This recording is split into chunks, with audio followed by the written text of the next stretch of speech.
Hello everyone, आशा करता हूँ कि आप सारे बहुत अच्छे होंगे। Welcome to the video. आज चलते हैं बीटेक अपने बीटेक वाली लाइफ में पीछे और बात करते हैं। आपको बताता हूँ मैं अपना एक्सपीरियंस कॉग्निजेंट के इंटरव्यू का, कैसे मोटिवेशन आया मेरे को, कैसे मैंने सारी चीज़ें जो करी आपको इस वीडियो में मैं आपको बताऊँगा। तो अगर जो वीडियो आपको मेरी पसंद आती है, अगर थोड़ा बहुत मैं आपका हेल्प कर पाता हूँ तो make sure to subscribe, like, और कुछ चीज़ें पूछनी हो तो कमेंट कर देना, क्योंकि मैं डेफिनेटली सबका रिप्लाई कर ही देता हूँ मोस्टली। तो स्टार्ट करते हैं वीडियो को। ज़्यादा टाइम मैं नहीं लूँगा। मैं सोचता हूँ कि 4 से 5 मिनट के वीडियो में रखूँ।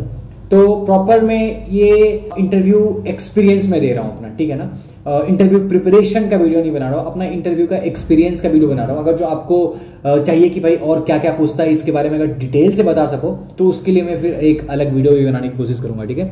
तो इसमें बात करते हैं। सबसे पहले क्या हुआ, मैंने सारी चीज़ें लिख के रखी हैं ताकि मैं सारी चीज़ें बता सकता हूँ।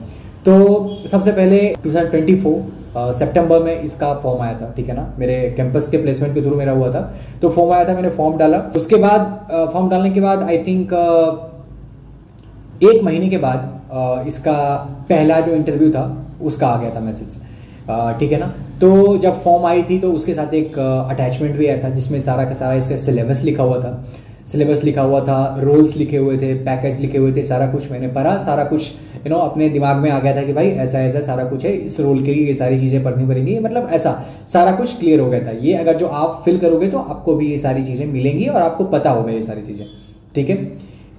डन।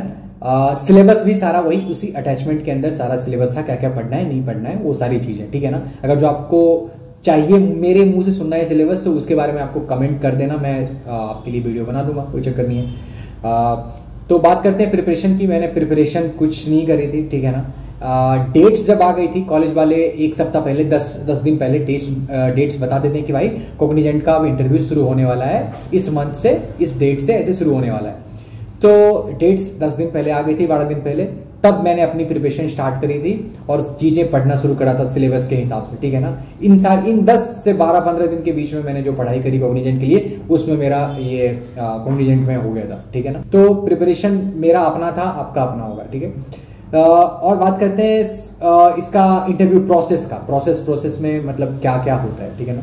सबसे पहला होता है इसका स्पीकिंग का, ठीक है ना। वो आपको डिफरेंट सिनारियो से आपको चेक करेंगे, आपको कुछ बोलेंगे, फिर आपको बोलेंगे कि वो जो कुछ बोला है वो फिर अपने आप से बोल के दिखाओ, कुछ दिखाएंगे उसको पढ़ने बोलेंगे। ये सारी चीज़ें मतलब मज़ेदार चीज़ें होती हैं, वो आपको मज़ा आएगा। पहला चीज़ स्पीकिंग होगी, ठीक है ना। स्पीकिंग होगी, उसके बाद उसका रिजल्ट आएगा। स्पीकिंग का रिजल्ट लगभग 7 दिन के बाद आ गया था, ठीक है ना। पहला स्टेज था स्पीकिंग। दूसरा स्टेज था पजल्स वगैरह देते हैं ये लोग, पजल्स देते हैं जिसमें आपकी ये क्रिटिकल थिंकिंग, आपकी एनालिटिक थिंकिंग, वो सारी चीज़ों को चेक करते हैं, ठीक है ना। उसमें ये टाइम बाउंड होता है, इसमें आपको 20 से 30 मिनट का टाइम रहेगा। उस 20-30 मिनट के अंदर आप जितनी पजल सोल्व कर पाओगे वो आपके लिए उतना अच्छा है, ठीक है ना। वो एक्चुअली आपका दिमाग चेक करते हैं। तो दूसरी राउंड में ये था। 7 दिन के बाद पहले राउंड का रिजल्ट आ गया था, 10 से 15 दिन के बाद इस राउंड का रिजल्ट आ जाता है, ठीक है। तो आप अपने हिसाब से प्रिपेयर कर लेना। तीसरा राउंड होता है टेक्निकल राउंड। उससे पहले आपको अपना क्लस्टर चूज करना पड़ेगा। क्लस्टर होता है जावा, पाइथन और C++। मैंने करा था पाइथन और C++ करा था, ठीक है। आपसे 2 प्रेफरेंस मांगेंगे। मोस्टली आपको पहला प्रेफरेंस मिलेगा, अगर जो पहला फिल हो गया पूरा तब दूसरा देंगे ये लोग, ठीक है। मुझे C++ मिल गया था, मेरा तो हालत ही खराब हो गया था, मुझे लगा था कि अब तो नहीं होगा। बट फिर भी जो इंटरव्यू के बीच में जो मेरे को कुछ दिन मिल गए थे उसके बीच में मैंने मैनेज करके पढ़ लिया था सारा कुछ, ठीक है। तो ये सारी चीज़ें हुई। उसके बाद फिर आता है जो टेक्निकल इंटरव्यू हुआ। प्रॉपर 40 से 45 मिनट का पूरा इंटरव्यू हुआ था। उसमें कैंपस में ही हुआ था मेरे, तो प्रॉपर एक बंदा आया था कॉग्निजेंट का, वही ले रहा था सबका इंटरव्यू। गया प्रॉपर कैमरे पे बैठ के, प्रॉपर आपको कोडिंग भी करवाते हैं, मतलब इंटरव्यू तगड़ा होता है। मतलब क्योंकि बाकी सारे टेस्ट होते हैं मतलब घर पे, तो यू कैन चीट ऑल्सो, तो पता है। बट इंटरव्यू में प्रॉपर मतलब बढ़िया से, मतलब थोड़ी सी टाइट होती है, मतलब ऐसा समझ लो। थोड़ा सा डिफिकल्ट होगा इंटरव्यू, मतलब इजी सा तो नहीं होगा। ये मैं आपको मतलब क्लियरली बताता हूँ क्योंकि मेरे साथ ऐसा हुआ था। As a electronics and communication stream वाला स्टूडेंट हूँ मैं। तो मेरा तो उन्होंने बहुत चेक करा, क्योंकि उनको पता था कि भाई इनको कोडिंग वगैरह ढंग से उतनी अच्छे से आती नहीं है। बट तो मेरे से लगभग 3 से 4 इन्होंने लगभग 5 कोडिंग कराई मेरे को इसने। और कोडिंग जरूरी नहीं कि आपको C++ में ही करना है, क्योंकि मुझे C++ मिल गया, मैंने उसको बता दिया कि भाई मेरे को पाइथन आती है, उससे मेरे कोई बात नहीं, तुम पाइथन में ही कोडिंग कर दो, ठीक है ना। और मुझे C भी थोड़ी बहुत आती थी, तो मैंने कोडिंग में ये आपका एफर्ट्स देखते हैं, आप एफर्ट्स लगा रहे हो, लॉजिक लगा रहे हो नहीं, ये सारी चीज़ें देखते हैं, ठीक है। इस पर कुछ ज़्यादा बोल के ये आप लोग कर ही लोगे, क्योंकि आप प्रिपेयर करोगे तो आप कर ही लोगे, ठीक है। कोडिंग होता है, ये कोडिंग वाला राउंड, ये इंटरव्यू वगैरह टेक्निकल इंटरव्यू खत्म होगा।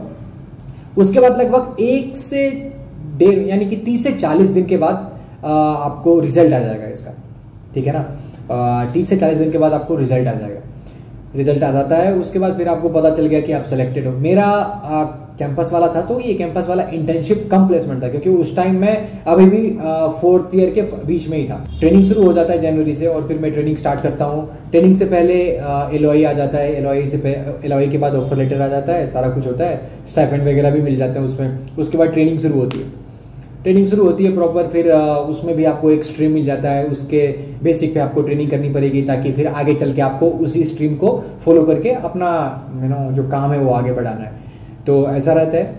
उसके बाद फिर से जब ट्रेनिंग खत्म होती है, ट्रेनिंग के बीच में भी एग्जाम्स वगैरह होते हैं, 2-3 एग्जाम्स होते हैं, उसमें आपको पास करना पड़ेगा। वो सब नॉर्मल होता है, चिल होता है, उसके लिए कोई चक्कर नहीं, आप पढ़ोगे तो आप कर लोगे।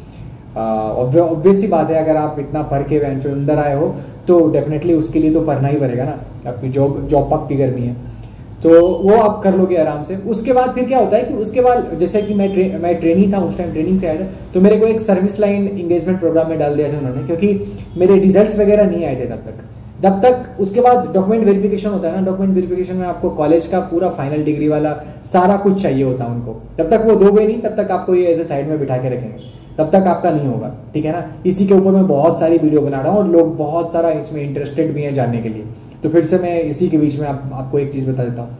फिर उसके बाद वो मैंने सारी चीज़ें अपलोड कर दी थी। उसके बाद फिर से एक LOI आता है, फुल टाइम वाला LOI आता है, फिर ऑफर लेटर आता है, और फिर मैं डेट ऑफ ज्वाइन मतलब कि ज्वाइन कर लेता हूँ। सो मैंने काफ़ी स्पीड में बता दिया, क्योंकि मैं चाहता नहीं हूँ कि ज़्यादा वीडियो बड़ा हो, क्योंकि ऑब्वियस सी बात है कि ये आप लोग इतना ज़्यादा इंटेलिजेंट हो कि पढ़ ही लोगे, मतलब ऐसा। इसमें बस प्रोसेस मैंने आपको बता दिया, आराम से ध्यान से सुन करके कर लेना। चलो वीडियो को यहीं पे ख़त्म करते हैं, और आपको वीडियो अच्छी लगती है, अगर लगता है कि मैं आपकी मदद ऐसे करता हूँ, तो सब्सक्राइब कर देना, लाइक वगैरह कर देना, और कुछ पूछना है तो कमेंट वगैरह भी कर देना। चलो धन्यवाद।